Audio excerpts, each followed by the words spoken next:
ही महाराष्ट्राची राज्यभाषा आहे जी संविधानाने आहे।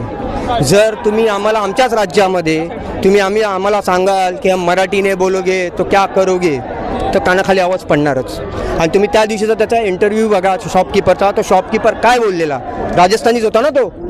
जर आम्ही महाराणा प्रतापांची जर आदर करतो, म्हणजे आम्ही त्यांना शिवरायांसारखं मानतो, तर त्या राजस्थान्यांनी का आमच्या छत्रपती शिवाजी महाराजांचा मराठी भाषेचा आदर का नाही करावा? कारण हिंदी ही राष्ट्राची राष्ट्रभाषा आहेच नाही, आणि जी भाषा राष्ट्राची नाही आहे ते आम्ही जबरदस्ती का शिकू? आणि आम्हाला गरज काय? आमच्या महाराष्ट्रात आम्हाला जर रोजगार मिळत असेल तर आम्ही हिंदी बोलणार कुठे? कारण आम्ही कट्टर आहोत। हा प्रश्न तुम्ही कर्नाटकमध्ये जाऊन विचाराल का? विचाराल? नाही विचारणार ना। तुमच्या त्या हिंदीच्या बँक मॅनेजरने कर्नाटकमध्ये कन्नडीमध्ये माफी मागितली। माहिती आहे बँकेचा GR कशामध्ये असतो?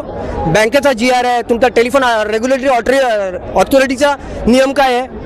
तुम्ही ज्या राज्यात आहात ज्या राज्यामध्ये तुम्ही इंग्लिश, हिंदी आणि त्या राज्याची राज्यभाषा, म्हणजे आम्ही जर मराठीत आहोत, उद्या जर आम्ही कुठच्या एअरटेल किंवा रिलायन्सच्या गॅलरीमध्ये गेलो, जिओच्या गॅलरीमध्ये गेलो, तर तो एक्झिक्युटिव्ह आमच्याशी मराठीतच बोलला पाहिजे, कारण तो राज्यभाषा आहे आणि त्याचा जे नॉलेज आहे टेलिफोन रेग्युलेटरी ॲक्ट आहे त्याच्यामध्ये मेन्शन आहे। जे इथे स्थानिक झाले आहेत त्यांच्यासाठी आम्ही हिंदी का बोलू? ही आहे आमचं राज्य आहे आणि आमची राज्यभाषा आहे, त्यांनी ती शिकावी।